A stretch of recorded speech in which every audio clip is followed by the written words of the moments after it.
Donald Trump may have his 2024 chances wrecked by what we're about to discuss, a pretty stunning revelation.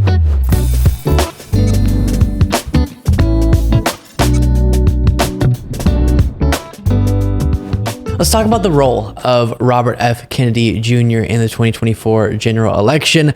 So as I'm sure you know, Robert F. Kennedy Jr. originally ran as a Democrat for president, was challenging Biden for the Democratic nomination in 2024. And his campaign never made a whole lot of sense. He's this cuckoo conspiracy theorist and really incoherent on a lot of these important policy subjects, as we've discussed extensively in the past. So he is a candidate I was very much and am still currently very much opposed to as a candidate. But his candidacy could do something actually really good because he dropped out of the Democratic primary and announced he's running as an independent. As we get more information on polling and fundraising, increasingly it's looking like this could help Joe Biden in a very major way. And before diving into the latest on that, just as a reminder, here was his announcement that he'd be running as an independent in 2024.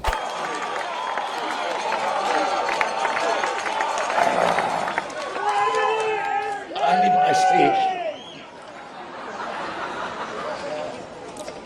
You can't read anything. You can't read anything. What? They are ready to reclaim their freedom, their independence. And I saw that and I thought, is that an And that's why I'm here today. I'm here to declare myself an independent candidate. So originally this freaked me out. A former Democrat running as an independent would typically hurt the Democratic candidate in the general because they're a Democrat. So they would take away some of those crucial Democratic voters and siphon away enough to help the Republican win. That's the scary scenario. But because of the bizarreness of RFK Jr., he may actually do the exact opposite. And let me make something really clear. If indeed he takes more votes in the general away from Donald Trump than Joe Biden, that could be the deciding variable that takes down Trump electorally in 2024, which is very exciting. Here is the newest indication of this from Politico. A Politico analysis of campaign finance records also shows that Kennedy's bid has drawn millions of dollars from donors who kept their wallets shut in the last two presidential elections, suggesting he's activating people who have been turned off by what major parties have been offering. Though both parties insist Kennedy will be a non-factor in the campaign, there's clear anxiety about his potential impact, especially among Republicans. The analysis of Kennedy's campaign donations as of the most recent filing deadline shows why. His large dollar donor base has a clear Republican lean. And you can see the visual on screen captioned, total that RFK Jr.'s campaign has raised from donors who also gave to candidates in previous cycles and the current cycle. And in each of the years being analyzed, now RFK Jr. is attracting more donors that had previously voted for Trump, or I should say previously donated to Trump, than those who had previously donated to Biden. Incredible. Then more from Politico. The data shows more than 500 of Kennedy's biggest donors gave to Trump's 2020 campaign, more than 3 times the number of donors who gave to Biden in that race. And in this cycle, more than 160 donors have given to both Trump and Kennedy, while only a handful have given to both Biden and Kennedy. I can't explain how wonderful this could turn out.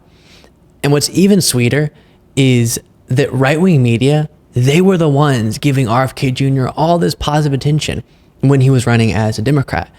They felt like it was the perfect opportunity to hurt Joe Biden, give his challenger a bunch of attention. Then that message from the challenger, RFK Jr., could harm Biden and ultimately cause chaos going into the general election against Trump for the Biden campaign.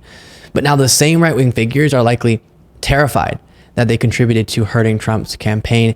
Here was, by the way, an example of this where Sean Hannity had done all this positive coverage of RFK Jr. when he was running as a Democrat. These softball interviews, this puff piece town hall that we covered that was wild. And then the second that RFK Jr. announced that he'd be running as an independent and dropping out of the Democratic primary, Hannity started to sort of panic and shifted his tone. Here was a back and forth that they had that we looked at in the past shortly after RFK Jr. started running as an independent. You'll notice Sean Hannity is much more oppositional now. You're pretty liberal. You've called for curbing, logging, oil drilling, fracking. You wanted to eliminate it. You called it a victory for democracy.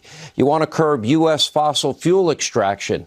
Keep it in the ground, you once tweeted. You want a ban on fossil fuel extraction, a ban on fracking. You called the NRA once a terror group. You've supported over the years Democrats, Gore, Kerry, Obama, Hillary.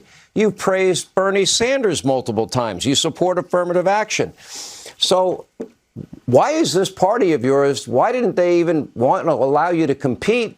Because that's as pretty liberal of a record as anybody I know. You have a litany of talking points from statements I've made over 40 years.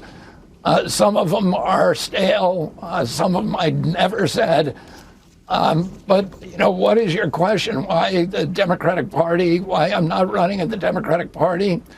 Why did they kick you out? I feel like...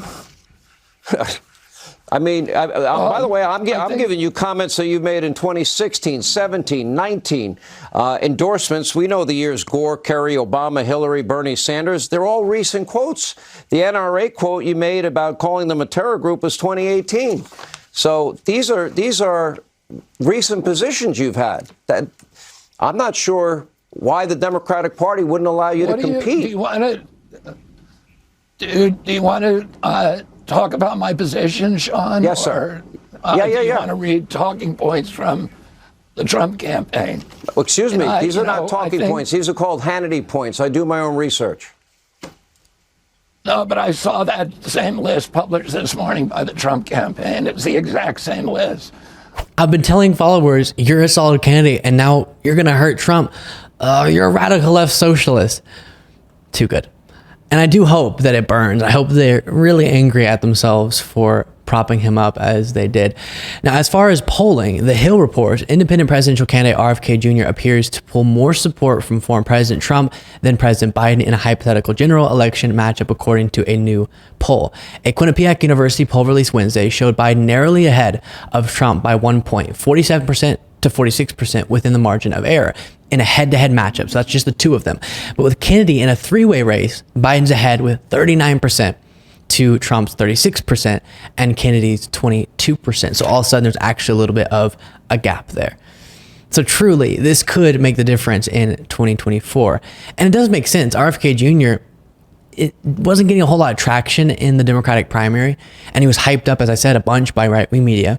You even had Trump saying positive things about him, and he's known for all of these sort of right-wing adjacent conspiracy theories, especially in this current political environment. So it makes sense that he would pull more from the right than the left. And so somehow we've walked into a situation where I can say, shockingly, I'm excited about RFK Jr.'s candidacy. Before you go, don't forget to become a member at lukebeasleyshow.com/membership. That gets you access the full daily bonus show Monday through Friday. Plus, follow me on Threads at Luke Beasley Official, Instagram at Luke Beasley Official, Twitter or X at Luke P. Beasley, and sign up for the Beasley Brief, a daily morning newsletter that summarizes the previous day's events by going to lukebeasleyshow.com/brief. I'll talk to you next time.